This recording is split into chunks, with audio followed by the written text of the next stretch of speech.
الكيكة بتاعتنا بردت. تعالوا بقى نشوفها بالصلاة على النبي.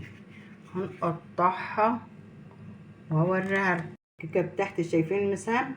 شايفين الكيكة هشة وجميلة وقطنية وبيضة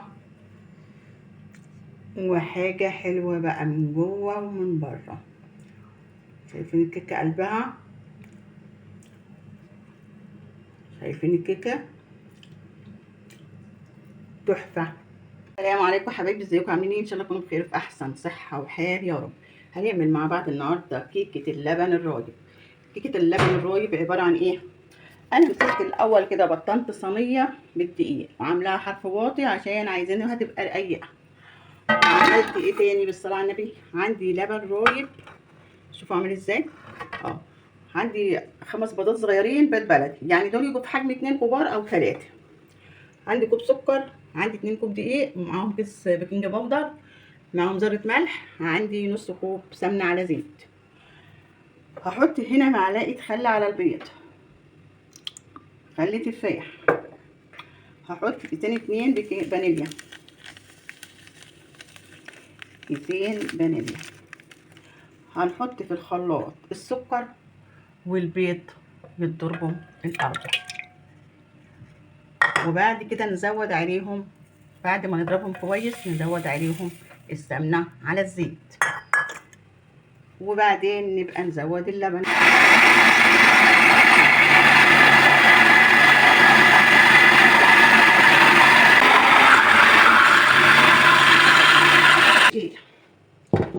ضربنا الخليط ضرب كويس. شوفوا عامل. هنعمل ايه بقى بالصلاه على النبي؟ حطينا ذره ملح وحطينا كيس البيكنج باودر، وهنحط الخليط بتاعنا 2 مج دقيق، 1 سكر، 1 لبن، 1 نص زيت. كده المقادير. ناسيه اجيب معلقتين نشا. النشا دي بتخليها هشه وطريه وجميله بجد. الكيكه اللي كنا عاملينها بميه كانت تحفه تحفه بجد، ما كانش لها حل. كيكه اللبن الرايب دي هتبقى ان شاء الله حلوه قوي برضه. مش عاديين خالص بمعلقه الاكل، مش هنحط اكتر منها. وهنخلط الخليط الجميل ده كده اهو.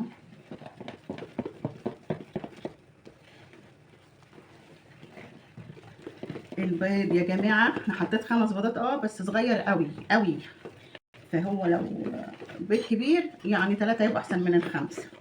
انا بحط 3 او 2 كمان، بس انا حطيت 5 عشان حطيت ميه اقل من نص كوبايه مغليين غليان، وهنحطهم.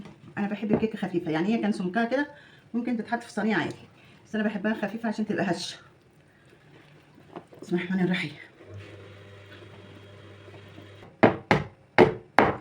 شوفوا بقى، هنديها تقليبه بسيطه كده.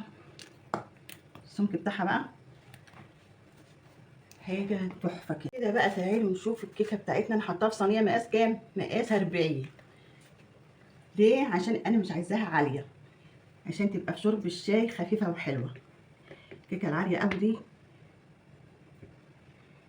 بيبقى ساعات يعني يقولوا لي رققها شويه، انها بتبقى ناجحه وجميله يعني. شوفوا قريت الصينيه ازاي.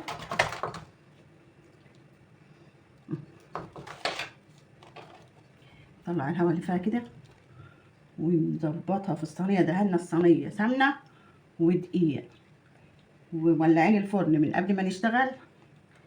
الفرن البوتاجاز قولي على 180 لو عندك معيار.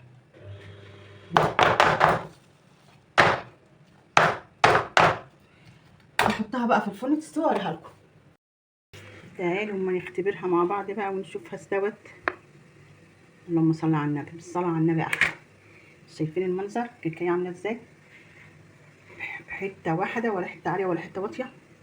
وشايفين لسه بقى سخنه. عايزه اقول لكم حاجه على كيكه الزبادي بقى.